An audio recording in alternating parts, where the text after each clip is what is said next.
Hello friends, welcome to I exam B के YouTube channel में आपका स्वागत है। और आज बात करेंगे बैंक की परीक्षाओं में अक्सर पूछे जाने वाले संक्षिप्त अक्षरों के विषय में। अंग्रेजी भाषा में इसे एबरविएशन कहते हैं। तो आज बात करेंगे बैंकिंग एबरविएशंस की।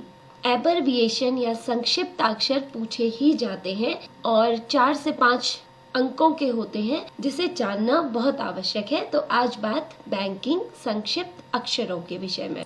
इसमें पहला है जो हम अक्सर सुनते हैं, नेफ्ट, NEFT। नेफ्ट को अंग्रेजी में कहते हैं नेशनल इलेक्ट्रॉनिक फंड्स ट्रांसफर और हिंदी भाषा में इसे कहते हैं राष्ट्रीय इलेक्ट्रॉनिक निधि अंतरण। तो देखिए, डिजिटल इंडिया के दौर में ऑनलाइन तरीके से भुगतान करने को बढ़ावा दिया जा रहा है और भारत के सबसे प्रमुख इलेक्ट्रॉनिक धन हस्तांतरण प्रणालियों में से एक है नेफ्ट। इसे नवंबर 2005 में आरंभ किया गया था और नेफ्ट एक व्यक्ति के खाते से दूसरे व्यक्ति के खाते में रुपए भेजने की सुविधा है, जिसमें रुपया तुरंत ही दूसरे व्यक्ति के खाते में जमा हस्तांतरित नहीं किया जा सकता है, बल्कि इसको भेजने के लिए प्रति घंटे के हिसाब से टाइम स्लॉट बटे होते हैं, जिनमें ही इस माध्यम से रुपए भेजे जाते हैं। तो नेशनल इलेक्ट्रॉनिक फंड्स ट्रांसफर अर्थात राष्ट्रीय इलेक्ट्रॉनिक निधि अंतरण। दूसरा जो हम सबसे ज्यादा इसमें सुनते हैं वह है RTGS। RTGS का फुल फॉर्म है रियल टाइम ग्रॉस सेटलमेंट, तत्काल सकल निपटान। तत्काल शीघ्र ही सकल संपूर्ण निपटारा कर देना। तो रियल टाइम ग्रॉस सेटलमेंट ये क्या होता है?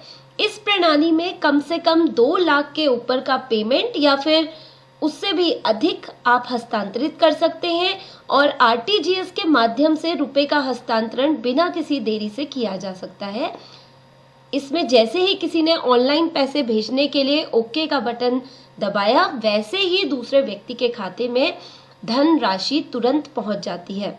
दोनों में क्या अंतर है? दोनों में अंतर ये है कि नेफ्ट के माध्यम से फंड्स ट्रांसफर मुख्य रूप से छोटे बचत खाता धारक करते हैं, जबकि जो RTGS होता है वे बड़े बड़े उद्योग घराने या फिर संस्थाएं करती हैं और नेफ्ट के माध्यम से भुगतान एक समय के बाद होता है, जबकि RTGS के माध्यम से भुगतान तुरंत उसी समय हो जाता है। तीसरा है IMPS। IMPS को भी हम बहुत बार सुनते हैं। इसे अंग्रेजी में पूर्ण करते हैं इमीडिएट पेमेंट सर्विस अर्थात तत्काल भुगतान सेवा।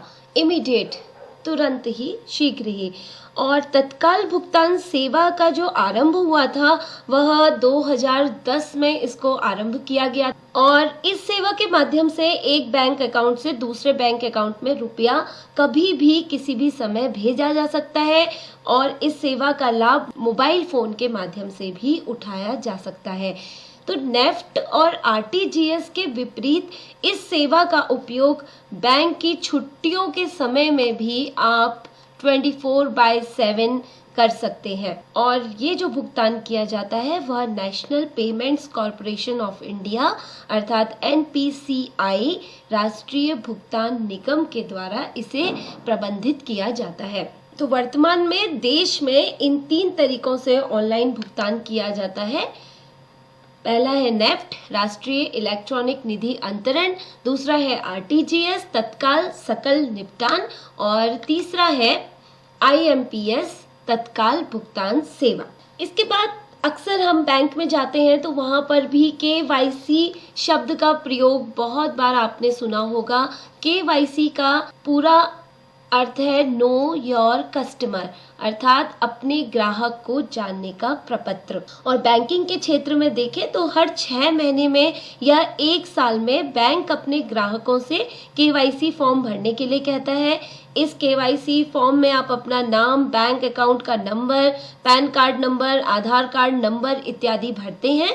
तो इस तरह से बैंक को ग्राहक की पूरी जानकारी हो जाती है। फिर आता है CBS।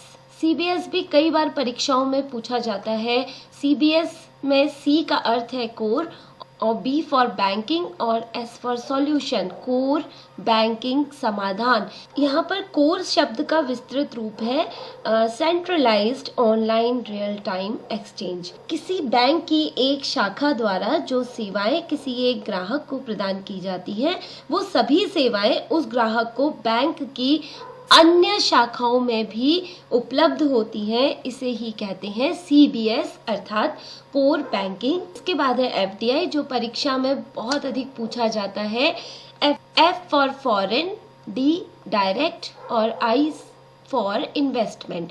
Foreign direct investment, Hindi में कहेंगे प्रत्यक्ष विदेशी निवेश। तो FDI एक ऐसी प्रक्रिया है जिसके तहत एक देश के निवासी किसी अन्य देश में एक फर्म के उत्पादन, वितरण और अन्य गतिविधियों को नियंत्रित करने के उद्देश्य से संपत्ति का स्वामित्व प्राप्त करते हैं।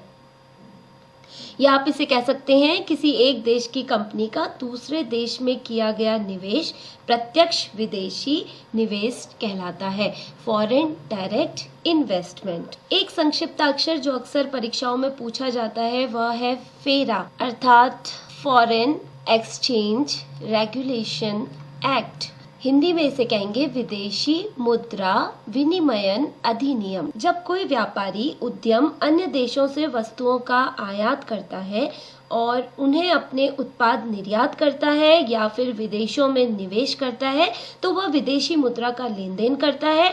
और ये जो फेरा है, इसका मुख्य उद्देश्य देश के विदेशी मुद्रा संसाधनों का संरक्षण और उचित उपयोग करना था। और इसी के साथ दूसरी एक टर्म पूछी जाती है जिसे कहते हैं फेमा। बहुत अंतर नहीं है इन दोनों में। FEMA foreign exchange management act अर्थात विदेशी मुद्रा प्रबंधन अधिनियम, फॉरेन एक्सचेंज मैनेजमेंट एक्ट। तो विदेशी निवेशक अक्सर फेरा और फेमा शब्द सुनते हैं जब वे भारत के साथ सौदा करते हैं। जैसा कि इनके नाम से ही स्पष्ट है, फेरा मुद्राओं के नियमन पर जोर देता है, जबकि फेमा विदेशी मुद्रा अर्थात विदेशी मुद्रा का प्रबंधन करता है। मैनेजमेंट का कार्य जो होता है फॉरेन एक्सचेंज का, वो फेमा का होता है। तो इस प्रकार के संक्षिप्ताक्षर परीक्षाओं में, बैंकिंग परीक्षाओं में अक्सर पूछे जाते हैं। आप इसी प्रकार के प्रश्नों के लिए या इसी प्रकार की अध्ययन सामग्री के लिए iExamB के साथ जुड़ सकते हैं। आप हमारे चैनल को सब्सक्राइब कीजिए।